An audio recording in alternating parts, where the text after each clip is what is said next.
Want to know how to get the most out of LinkedIn Sales Navigator? I know. It can be incredibly confusing and seem complex. But stay until the end of this video because we're going to break it down and give you practical tools for you to make a lot of money landing six-figure corporate clients, starting with the advantages that exist nowhere else but LinkedIn Sales Navigator.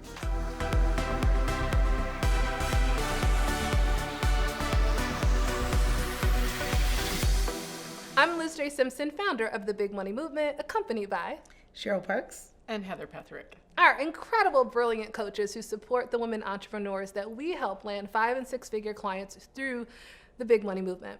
And one of the tools that we're always talking about with the women that we serve is LinkedIn and Sales Navigator. Cheryl, do you want to kick it off and talk about just like one of the distinct advantages? Yes, so one of the distinct advantages of using Sales Navigator is you're able to literally target.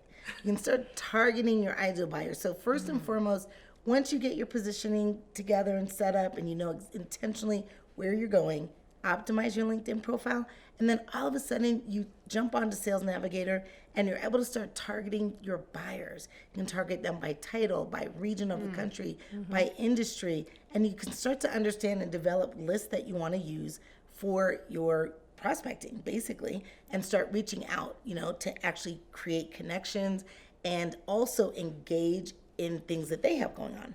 So it's two-pronged. You want to set your list for targeting, but you also want to start reaching out and making the connections, and then you also want to engage so that you become kind of well-known and rise to the top, and they go, who is this lady Heather Petherick? I love that you bring that up because we get messages all the time from women entrepreneurs who are wanting to work with corporate clients. And one of the number one questions we get is, how do I find the executive buyer? How do I find the decision maker?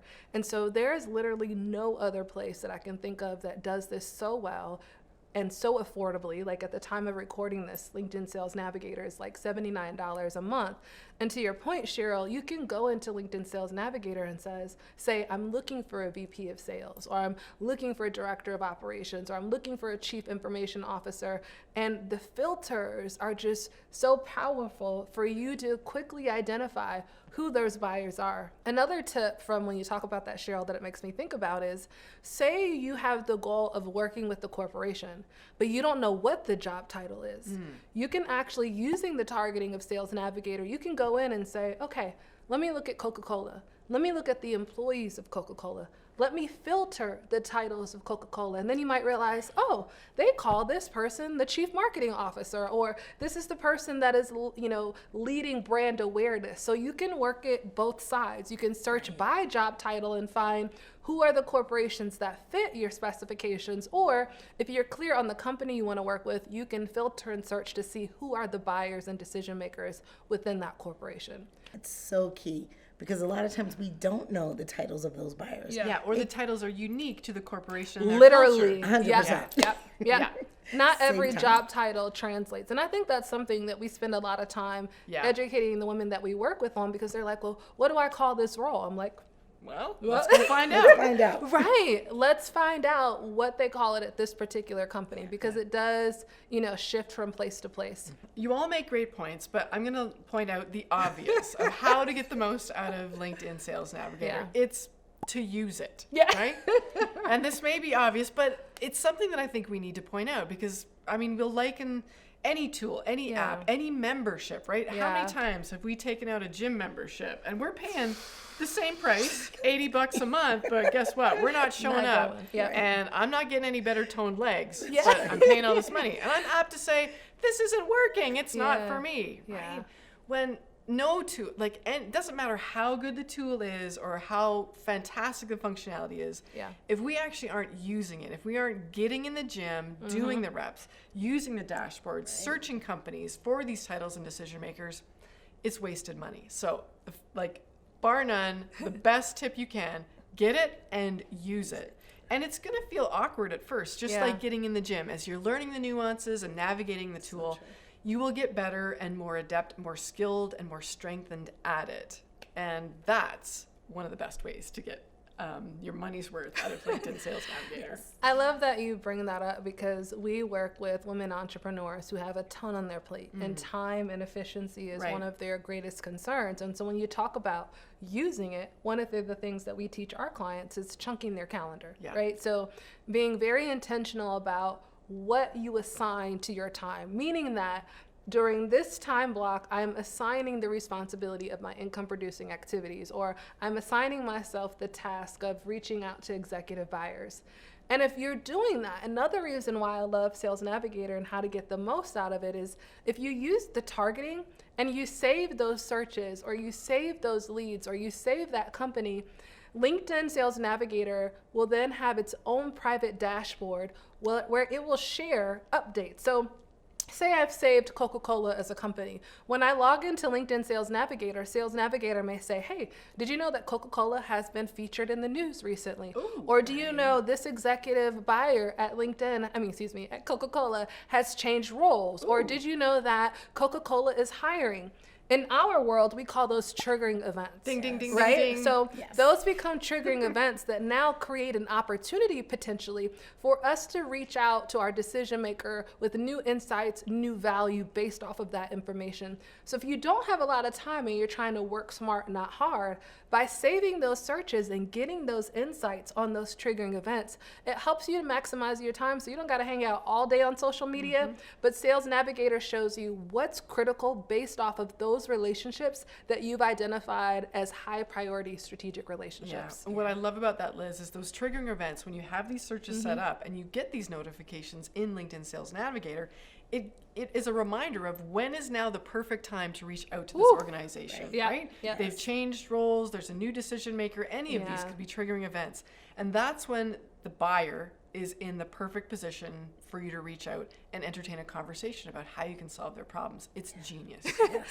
Love it. So if you literally focus on the targeting, using it, creating a habit, maximizing the dashboard, finding opportunities to leverage triggering events for purposeful outreach and data-driven insights and what we call deposits in the world of your executive buyer, that alone will set you up for success. You know, I realize that so many people misunderstand the capabilities of LinkedIn Sales Navigator, right? So I feel like in the sales world, most sales professionals have heard of Sales Navigator, even though a lot of them are still underutilizing it.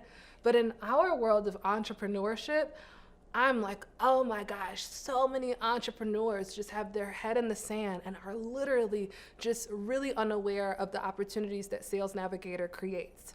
So one other thing that we want to talk about regarding targeting that is really important is we kind of jump directly to the buyers, right? Yeah. But the key part is you want to look at maybe creating a list of companies, right? We talked about members that are in BMM that don't have a lot of additional time and energy on their hands.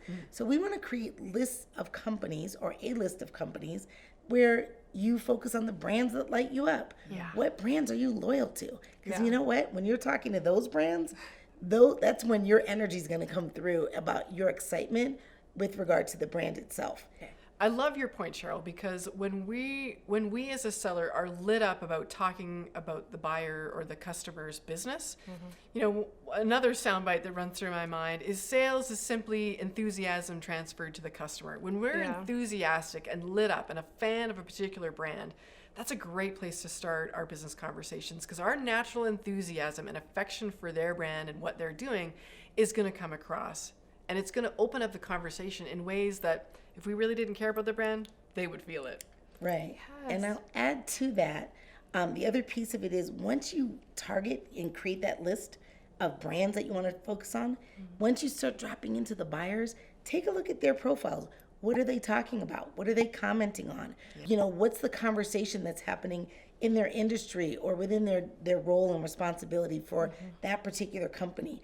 I can tell you when you start speaking the language of, for example, Coca-Cola, and you're talking about what's important to the Coca-Cola team, that carries a lot of weight and will get you through some doors that you wouldn't get in if you didn't come with the excitement level about that particular brand. I love what you're saying about by observing, you know, on the results and the profiles in Sales LinkedIn Navigator, we can really listen to the language that those ideal buyers and contacts are using in their own posts and their own activity on LinkedIn.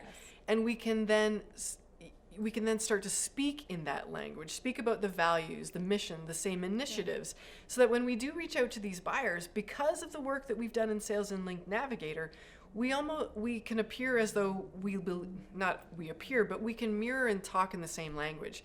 And when we use the same language, that creates affinity, rapport, trust, and credibility. 100%. And once you have that, then it's time to take action and engage those relationships, which brings me to the final point, which is that most often entrepreneurs, their sales activities or income producing activities are scattered. They're all over the place. So I've connected with so-and-so on LinkedIn. I've sent a message to so-and-so on LinkedIn, and they're not really nurturing these relationships consistently. And so one other tool that you can use with Sales Navigator is to really tag and organize leads. So if I'm looking to connect with so-and-so, maybe I save them as a target account. And then once I connect with them, maybe I want to thank them for the connection. So I can literally tag and save them as thank them for the connection, so that when I log into Sales Navigator, not only am I seeing leads, but I can organize it to see what was the last step that I took with this lead and what is the next step I need to take, so that I can work smarter, not harder, and not lose sight of the activities and focus to nurture those relationships. But wait, you've got to use it to get these benefits. Let's not forget that. True. And we're not done. There's so much to talk about when it comes to LinkedIn. So click the next video where we're going to talk about how to use LinkedIn to market your small business. We'll see you there. Bye.